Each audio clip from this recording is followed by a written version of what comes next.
3 statistical secrets that you need to know heading into the Qatar Grand Prix. Welcome to the Pitwall, your stop for fantasy Formula One content. You can like and subscribe for more content like this. I'm Jay Jack, and let's go. The first statistical secret are streaks. There are a few drivers and a constructor that are eligible for some streaks, and especially Leclerc, who's eligible for a power streak that is plus 15 points for both a quali and a race streak. The link of the spreadsheet will be in the description below. You will see under the column that says streaks, Verstappen, Leclerc, Gasly, and Bottas are all available for quali streaks. Leclerc, as I just said, is also available for a race streak, so that is what I term a power streak, when you can get both quali and race streak. And then for constructors, last race, Ferrari and McLaren both got quali streak, but Red Bull can get a plus 10 for the race streak this time out, and that is why Red Bull is a must-have pick, especially with their performance during free practice 1 and 2.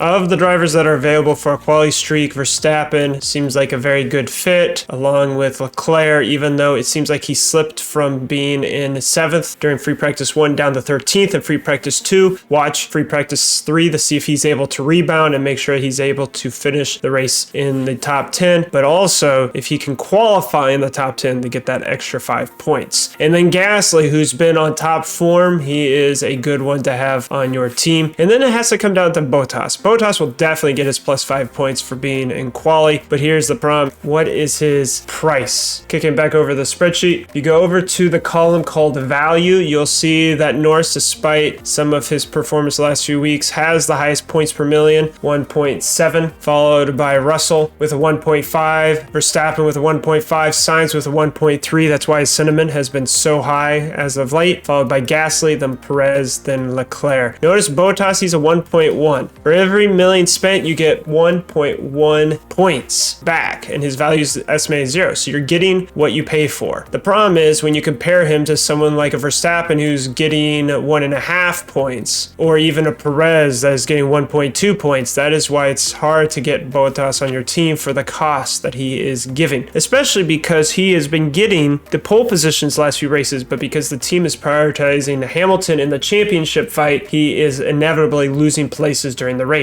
which is going to hurt his totals. The second statistical secret is sentiment. You might be wondering, with Bottas being a really good driver, or Leclerc with his power streak, why does it seem like the sentiment has been dead this last week? Well, I'm going to show you with my statistical analysis through the spreadsheet. In my spreadsheet, I keep track of how the values go up and down over the course of the entire season. Down in row 23, I've darkened the color so that you can quickly see, but at the beginning of the season, all the drivers added together was a value of 279.7 million. After the first race, because of the huge changes in how everyone was perceiving performance, it dropped by 500,000. That meant you had more going down than you had going up. Over the course of the season, we've gone down by roughly 2 million to where we are now, 277.1 million. But you'll notice these patterns. It seems that PlayOn has it designed so that as one is going up, one is going down. 18 means that's race 18, 19 means that's race 19, and then the dark ones are in between. So you can have sentiment going up and down due to the day trading in between the weeks, but if you look to when the race is, usually you have the same amount going up as you're going down. And so here we have the latest movement was Bottas going down by 0.1 million.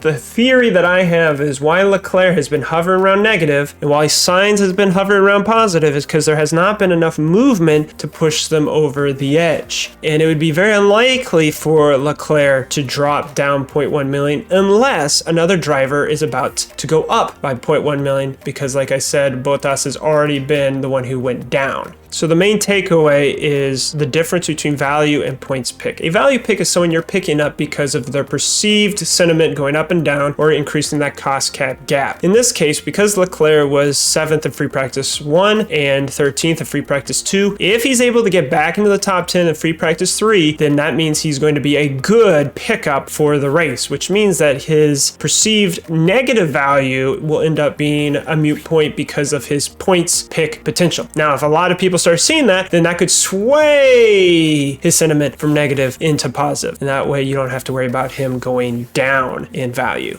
The third statistical secret is the track. This Losail track is the first time that Formula One is racing there. It is built as a MotoGP track. The only drivers that have ever been on this track for other race series is Mazepin in 2014 and Perez in 2009, and he actually won that race. Because of the style of the track being designed for motorcycles, that means you have long, mid to fast corners, but you have the same entry exit. To put this in perspective, a good car track will have a cutoff, a choke point. It might start wide and then go narrow, but that's not favorable for motorcycles. And so usually it's the same width going in and out. Then that means that a person who's in front of you is able to maintain their speed all the way through the corner. And then that could create a lot of dirty air. Speaking of dirt, some people were afraid of the dust and the sand getting kicked up because it's in the Middle East. But because it's very close to the sea, and because they're going to be racing in the evening, this track is not going to have that dust on the track as much. But if you go offline, you're going to kick up a lot of dust. And that's what we've been seeing over free practice session 1 and 2. Because there is only one DRS zone, one long straight overtaking opportunity, then you have cars that are probably going to have to pass each other with pit strategy. So what you should be looking for in free practice session 3 is what is the pace off of the soft tire. Cars that seem to be having good strength of pace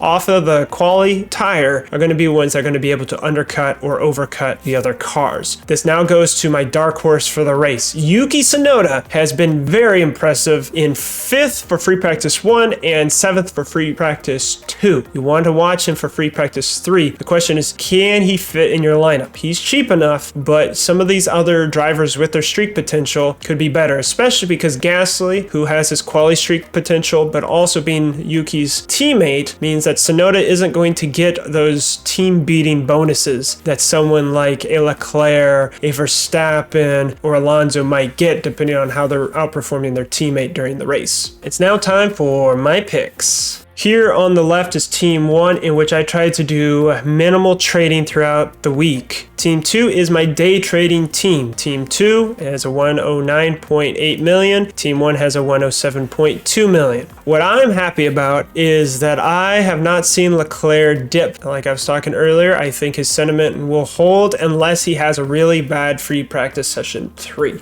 Let's look at the options in case something wanted to change. Well, with only a $500,000 left in Team 1's budget, there's not much I can do to change. Gasly's looking strong, Perez, Verstappen, Russell, Red Bull are all solid picks, and Leclerc, because of his power streak, is worth turboing. Now, if it seems like Leclerc is not going to be high enough, then you might consider putting him for one of these other two like Perez or Gasly, but that means that he has to be less than 15 points adrift of those other two drivers, which is going to be very unlikely. This goes to Team 2. I have 3.1 million difference. Well, that's not enough to upgrade Russell. Here are my options if I did want to. I could change out Russell for Ocon. I did that last race and it was worthwhile. Ocon and the Alpines were looking pretty good during free practice session 2, so that could be someone to look out for, but I only have one substitution left, so I have to be very careful with who I pick. Raikkonen is another option, but then here is Tsunoda.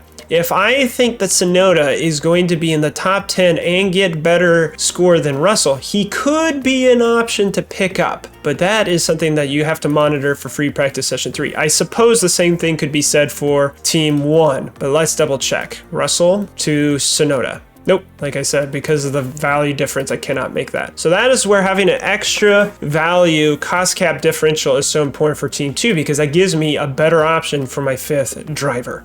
And don't forget our one race challenge for the Qatar Grand Prix. You'll find the league code in the description below. One race, one team submission. If you finish in the top 3, you'll get a special podium ceremony at the end of our next podcast. Remember 2 things. The first is that we have base points calculation. If you use a Mega Driver, that's great for your other leagues, but for this one, we will only take the base points. And then second, if there is a tie for a podium position place, the team with the lowest team value will get the tie break. But I look forward to seeing all of you who will join. We already have 20 teams. We've been averaging near high 40s. If we can get over 50 and good race results, we could end up on the leaderboard on Fantasy Formula 1 for teams over 50 having a really good race weekend. That would be amazing. There we have it, 3 statistical secrets that you need to know heading into the Qatar Grand Prix. Don't forget to pay attention to free practice session 3. Free practice session 1 was during the day. Free practice session 2 gives us the best idea for qualifying in the race because it's in the evening time when it's supposed to be similar conditions. Free practice session 3 will be outside of that, but that is going to give the most close details for the drivers because of the more experience they've got. But recognize that as the temperature drops, the tires and the performance will change. So keep that in mind. And until next time, I'll see you